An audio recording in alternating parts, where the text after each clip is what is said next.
We hope you've enjoyed the previous episode of Jones Day's Real Assets Roundup here at Jones Day Talks.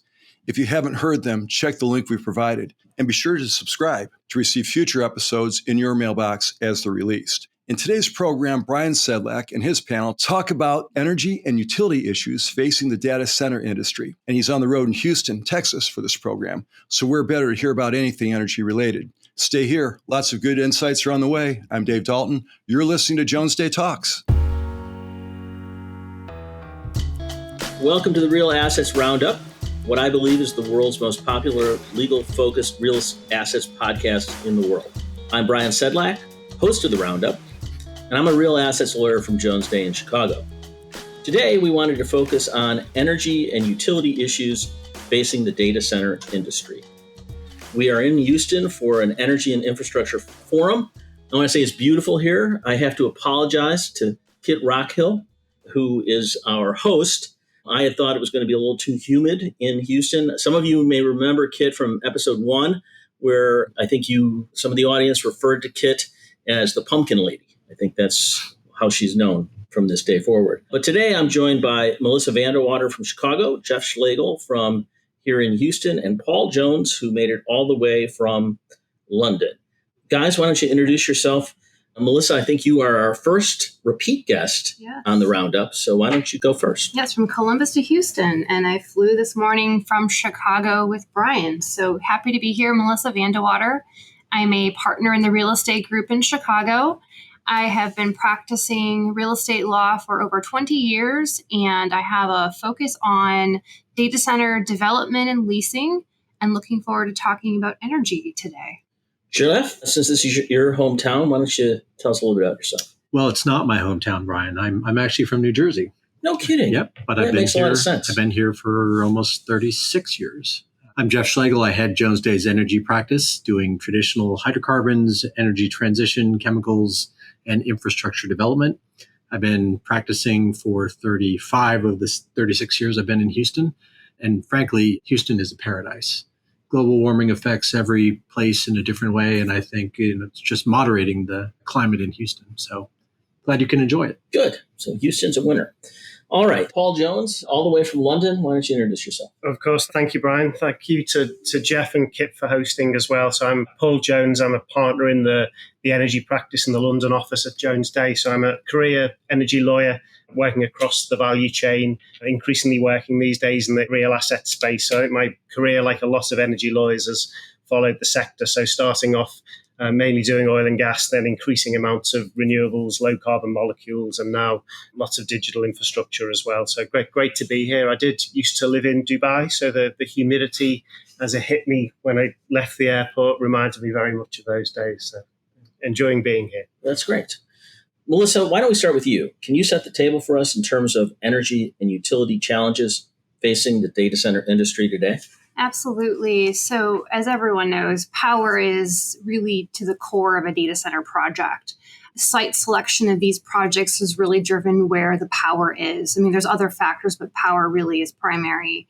As we know, we're in an AI boom, cloud migration, and demand for data.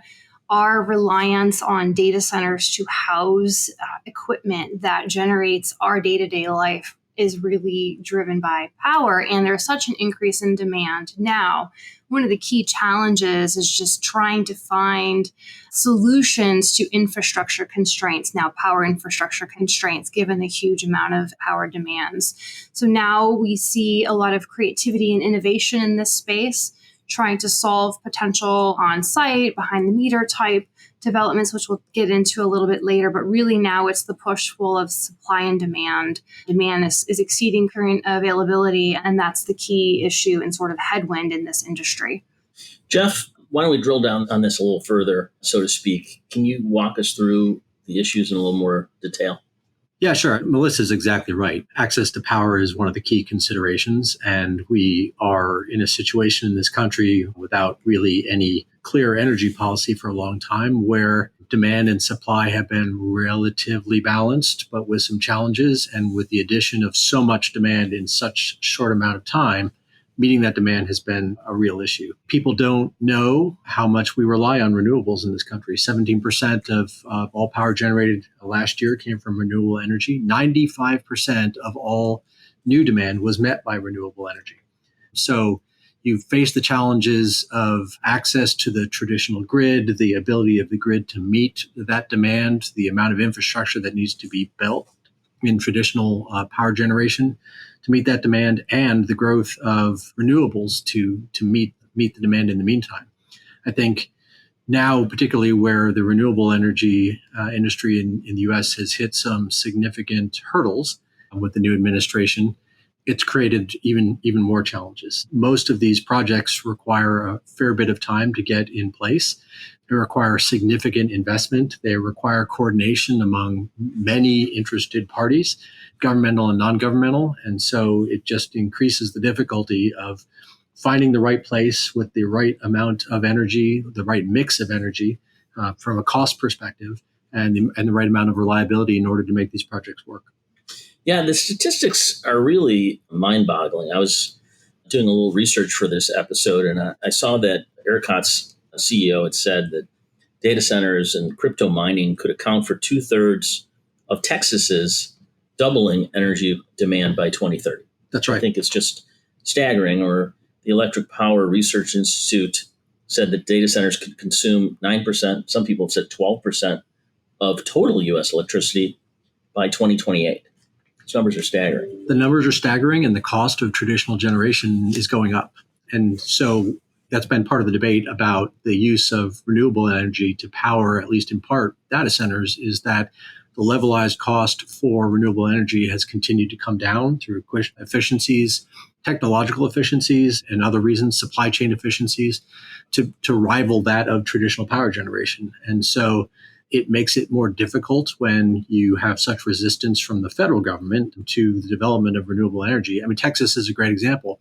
It's one of the places where you've got the most opportunity for data center development. You've got cheap land, you've got access to power, but there needs to be more power in order to do it. The federal government's, the impediments that are now in place really apply to projects on federal land, but there's almost no part of a data center project that doesn't touch some federal aspect. And current administration has made it very clear that where it does touch the federal government, they are going to be in the way in order to promote the development of hydrocarbon-based fuels for power generation. Thanks for that, Jeff. Of course, Jones Day is an international law firm, and we've been chatting a little bit about the U.S. so far, primarily.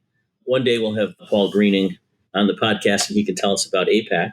But right now, we have Paul Jones. So, Paul, why don't you talk to us a little bit about maybe what the situation is in the UK and Europe, and maybe how it compares to the US and what's happening over there.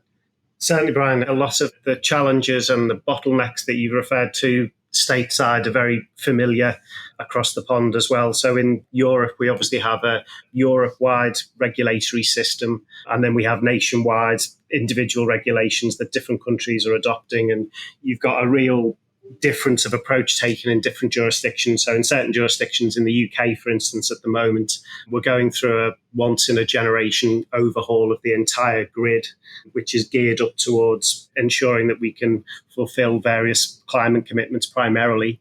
But obviously this is happening at the same time as there's a whole load of new data centers requiring significant amounts of additional energy demand to be provided. So you've got a situation where the grid operator and the grid companies are having to engage with the regulators and with governments to try and strategically prioritize certain projects to ensure that we can meet demand and at the same time deliver on all of the other grid connections that are required. We're seeing in certain jurisdictions like Ireland, for instance, there already seems to have reached a tipping point where there's effectively a moratorium at the moment on new grid connections for data centers. In the Netherlands, there's quotas for new connections. And then Germany is slightly similar to the UK at the moment in working closely between regulators and grid operators to try and deliver all of the upgrades that are needed. So there's a real sort of push and pull really within the regulations, because in one respect, you've got people trying to prioritize data centers. And then on the other side, from a regulatory perspective, there's an awful lot of increased focus on data centers. So looking at increasing the levels of technology that are used within data centers, which might require some retrofitting if data centers don't already have those as part of their power solutions. So from a diligence perspective, if you're an investor or a lender, you're having to scrutinize not just looking at the basic grid connection, but also thinking about whether or not this is future-proofed and whether in 10 or 15 years there's going to be sufficient power coming through the cables. It's interesting because we have a corollary in the U.S. to your jurisdictional discussion, which is we all focus on the federal government and its role, but the state governments in the United States have a very significant role in how they promote types of power to be produced and their willingness to be homes to data centers. I mean, Nevada, right, just had a big pushback on a very large data center project based on access to water. New York is talking about potentially moving out its targets for meeting net zero goals and other renewable goals because they don't think it's realistic that they can make it. So different states have different views in the way, same way in the EU, different jurisdictions have different views, different regulatory schemes that may or may not conflict with the EU's approach. We have the same issue here. There's a lot of forum shopping going on in trying to figure out which jurisdictions from a state perspective might provide shelter from the headwinds of the federal government and which of those jurisdictions also have the resources to support this kind of development. Yeah, I saw something the other day that it might take something like 5 to 7 years to get a natural gas plant permitted. Yes. And I know the federal government's trying to speed that up a little bit, but that's a long pole in the tent, so to speak. It is. And then there's gas procurement issues and gas transportation issues. I mean, you can't just build a power plant. You have to have a source of supply, whether coal or natural gas, and more likely natural gas, but the federal government's pushing coal as well, where you're not procuring the sun and you're not procuring the wind. And obviously there are issues with renewable sources of supply from a reliability standpoint and all that, but the overall development cycle is less and the environmental impact potentially is less than trying to build from the ground up a baseload natural gas power plant. And this is a question for Melissa or for you, Jeff. Again, in terms of these large hyperscale data centers, is there a particular party, either the owner or the hyperscaler, that is committing to the offtake of power for, let's say, a long-term period of time, the period at least that's necessary to recoup some of the possibly the capital costs or possible stranded costs? Who is signing up to take on that obligation that the utilities maybe can get a little more comfortable with the investment so the public isn't stuck with it? Well, we definitely see both the developer and operator, that side of the house, taking those direct obligations on through direct agreements like electric service agreements with the utilities directly. But we also see hyperscalers signing up for that, whether it's a behind the meter type PPA arrangement or whether they're signing directly onto those ESAs with the utility. What we see now, given these large load projects, these utilities are wanting to make sure they have real data center projects. So they're actually including in a lot of new tariffs and requirements, financial security obligations that really can only be satisfied by your hyperscalers. So you do see a combination of both. I mean, certainly when the operator is signing up to those obligations directly, they seek to pass through not only the economic requirements, but also those financial security requirements to the hyperscaler. So ultimately the hyperscalers bear the burden, but certainly there's a push-pull in negotiating those documents with customers like hyperscalers in terms of who's bearing the risk, not only in signing those agreements, but also the delivery by the utility under those agreements, whether it's the construction of generation facilities, transmission, securing of easements and access rights for the transmission lines, or the delivery of the supply of capacity. All of that has significant risk to the data center project, ultimately the investors in that operator and the hyperscalers themselves. So we oftentimes spend a lot of time negotiating late delivery penalties, potential force majeure relief on the front end of a development, and on the back end, certainly in operational requirements, service level requirements, and for your delivery of uninterrupted power 24/7. I mean, you see a lot of liquidated damages concerns and negotiation around potential exclusions for possible force majeure or utility delay for that. Yeah, let's unpack that just for a second. is a little bit of what's going on here when you give the statistics in terms of the demand, and then you talk to some consultants in the community. Are they saying really what's going on here is what I'll call option buying?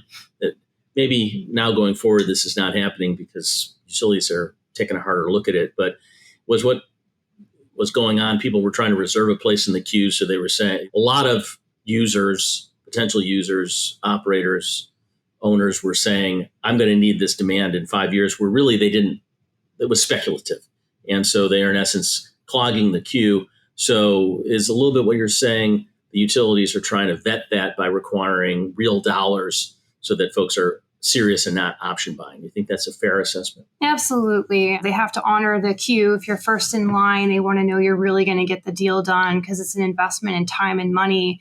And also just PR, public announcements of projects. A particular location may only be really valuable for a very brief amount of time. So it's prime time. It's time to invest. They want to make sure they're working with a party who's financially capable, who has the relationships, who is what they're advertising. Is it a real project to get it done within the timetables required of the utility as well? There's a whole lot of There's a whole lot of interdependencies in these projects. I mean, significant interdependencies that if it's not managed correctly, it could blow it all up. And so it is a huge risk for the hyperscalers and the operators, but also for the utilities. And they're trying to manage that risk in a gold rush environment. And it's not unique to data centers. We've seen it over and over in all sorts of energy industry investments where you want to be first in line to do it, even if you don't necessarily have the backing or the technical expertise or one of 100 things you need in order to make one of these projects successful. So managing that from the utility standpoint, no one's usually altogether that sympathetic to utilities, but they're in a very difficult position. They have to make significant investments, and those investments have to be backed by other significant investments, and on and on and on and on. So it's a real commitment by all the parties in order to try and make it happen, let alone actually make it happen. Well, Paul, let's pick on you for a second. When some of our clients come over from Europe, they say, well, it's just very difficult here in the U.S. You've got the federal government, you've got at least 50 separate jurisdictions to deal with. But what about Europe, for which these purposes also include the UK, which maybe you being from the UK don't want that definition, but it's a very contentious topic. I've heard. I don't want to start an incident. But in terms of regulation, if you're coming into continental Europe as a data center owner, what are you looking at from a regulatory perspective? Is it very different if you're siting in Spain or Italy or Germany, or is it basically it's uniform, it's the EU, and so it's all the same? It's definitely not uniform. So you do have to take it on a jurisdiction by jurisdiction basis. Certainly the UK, because of Brexit, has an entirely separate system, but it's aligned in a lot of ways with the system that's adopted in Europe. But from a policy perspective, definitely individual governments have different views. And then there's so many other factors influencing where data centers are developed as well. And then the grid has developed differently in different countries. So you would have seen in Spain and Portugal, for instance, earlier this year, the whole grid dropped for half a day or so, and that triggered a huge inquiry into what happened. And there were lots of, I think still nobody's really got to the bottom of the actual cause of that, but it certainly placed a lot of focus on the strength of the grid in that part of Europe. And it's really reframed the way people are thinking about it. So in the UK, for instance, the issue you're talking about, which we call zombie projects in the UK, the main focus of our connections reform process has been to move from a first in line to a first ready, first connected process. So there will be new criteria and new entry points for projects. So it means that data centers in the UK are likely to be strategically prioritized, and there will be processes in place to deal with that. And then also there are regulations around how data centers can monetize their power assets as well. So we have the capacity markets, for instance, which apply in Europe, and then also specifically in the UK, where data centers can become, I think, prosumers. I've seen the term used where they're both producers and consumers of energy. And obviously that's a separate business model that can be monetized by data center developers. And in the UK, for instance, we now have, as part of the new Energy Act, data centers can participate in capacity market auctions, which creates a new revenue stream for the developer. Well, let's just flip back to Jeff. I mean, that was very interesting in terms of Europe, but let's talk about potential solutions. Like, what have you seen or tried to structure in terms of trying to make the provision of utilities to a data center allocate the risks properly between the parties? And Melissa, you can jump in here too, because I know you've been involved. I was going to say Melissa has already hit on this to some extent. There is a very deliberate allocation of risk among all of the parties that are involved. The utilities aren't going to take much risk, right? But between the developer and the hyperscaler, I mean, who is going to bear the risk of delays? Who's going to bear the risk of service level interruptions? I mean, there's just 100 risks in these agreements that have to be properly allocated. And every major participant has their own view of risk that they're willing to accept. So it is somewhat bespoke in that sense. And I also think it is evolving significantly. The willingness to take risks because the upside is increasingly good. You see that reflected in it. But in the end, someone has to stand behind it. And it's difficult. It's technology. It's the confluence of technology and power, both of which have their issues. You know, I've been building computers myself since I was in high school. And I upgrade constantly. And the same thing happens with data centers, right? So you're finding ways to be more efficient. You're finding more efficient ways to consume power, more efficient ways to cool, more efficient ways to access data, more efficient ways to transmit data. All these things affect the life of a project. And so trying to allocate these liabilities before it's even started, yeah, of course you can do it, but you may not be right. Like any other kind of infrastructure project, right? You kind of use your crystal ball to figure out what things might happen in the future, but things move so quickly in this industry, you're going to make mistakes. And so trying to build in both certainty and flexibility is really the key. It's hard to do. Because this has become such a thing around the world, but in the US, in our experience, you're getting more and more sophisticated lawyers, advisors, commercial parties who are being more and more creative about how they handle these risks and identifying risks that maybe they didn't see in the first project, but they now see in the second and maybe a third project. And you're projecting out, as Melissa said, it could be 7 years before from the, hey, let's do this to the flipping the switch, and things are going to change. So that kind of creativity and flexibility is sort of fun to be in the middle of. And so you're saying it's not as simple as Melissa and I building a nuclear reactor next to our data center. Is that what I take it? I think that is a great idea. And actually it is. I mean, look, from I know you're joking, but we have to be more open-minded in terms of the sources of supply of power and whether they're behind the meter or otherwise. I just read an article about the Denver airport, which was going to fund a feasibility study to use small modular nuclear reactors to power their needs. And that's an airport that is continuing to expand and is going to be significantly bigger in 10 years. And they did so without maybe running it by all the constituents in the area, and they went nuts appropriately. They want to be consulted. And it's like when we did LNG projects in the US, import projects, people had this view of LNG import terminals exploding and fire on the water and all that. And a lot of it went down to just not really bringing in all the potential participants, the community, and talking it through so they understand the real risks and the real opportunities. Well, when Melissa and I build our reactor, it's not going to be a small modular reactor. It's going to be one with big cooling towers and stuff. Yeah, that's what we're doing. Perfect. You okay with that, Melissa? I'm good with that. Yeah. But that's what I was trying to tease. I was trying to tease out really some of the behind the meter solutions. So thanks for touching on that. So Melissa, at the end of the day, is everyone just headed to Pennsylvania, so to speak? Is everyone headed to South Dakota? Is it really, it's now because of the concentration of population and the demands on energy, they really need to constantly look for the new frontier, and it seems like the new frontier is now approaching Pennsylvania. You think that's fair?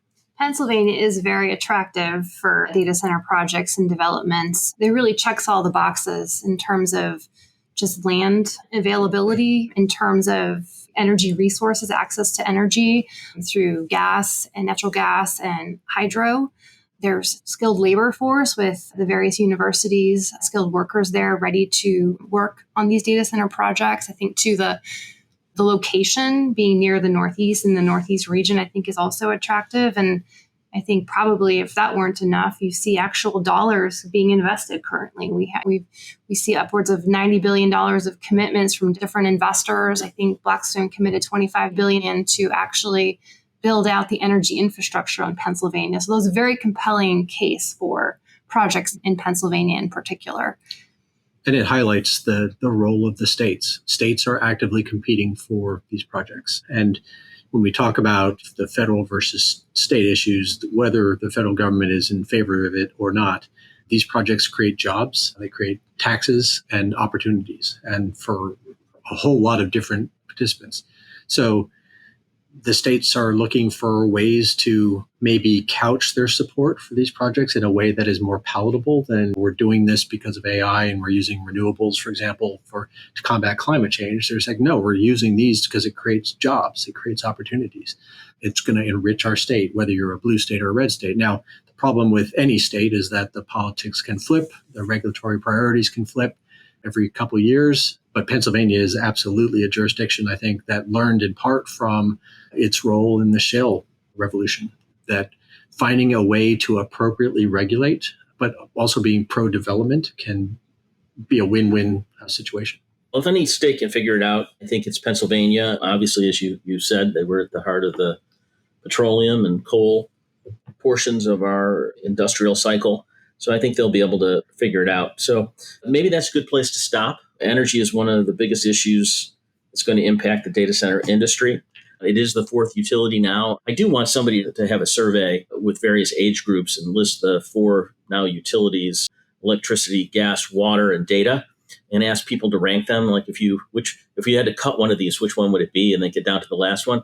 I think for a lot of folks, particularly at a younger age, you may find that they are viewing data as important as anything else, if not more important, which I think will be interesting. So stay tuned to see how these problems are going to be solved. I think we are going to plan a data center summit in Pennsylvania at some point in November, but we're next headed to London for a data center masterclass in September. So Paul, we look forward to you hosting us there along with episode 1 guest, Vika Irani. I will say that this podcast, The Roundup, is sponsored by Jones Day.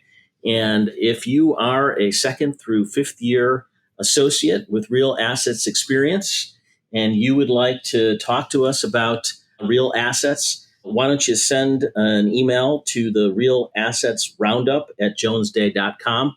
We have our own email address online at this point. Or if you have a topic that you would like us to discuss on a future episode, please send those comments as well. And if you'd like to say anything about Jeff's dulcet tones, I'm sure he would like to hear that as well. Absolutely. So thank you. It was a great conversation. I know we went a little longer than we normally do. For more information, please visit jonesday.com. And remember to subscribe to get advanced access to each episode of the Real Assets Roundup and special subscribers only content. So this wraps up episode 4 of the Real Assets Roundup. I'm Brian Sedlak. Until next time, enjoy the summer. Thank you, Brian. You can find complete bios for Brian Sedlak, Paul Jones, Melissa Vandewater, and Jeff Schlegel at jonesday.com. Check out our insights page while you're there for more podcasts, videos, and publications on topics where you'd like more information. Subscribe to Jones Day Talks at Apple Podcasts or wherever else you find your quality business-related podcast. Jones Day Talks is produced flawlessly by Tom Condolis. As always, we thank you for listening. I'm Dave Dalton. We'll talk to you next time. Thank you for listening to Jones Day Talks. Comments heard on Jones Day Talks should not be construed as legal advice regarding any specific facts or circumstances. The opinions expressed on Jones Day Talks are those of lawyers appearing on the program and do not necessarily reflect those of the firm. For more information, please visit jonesday.com.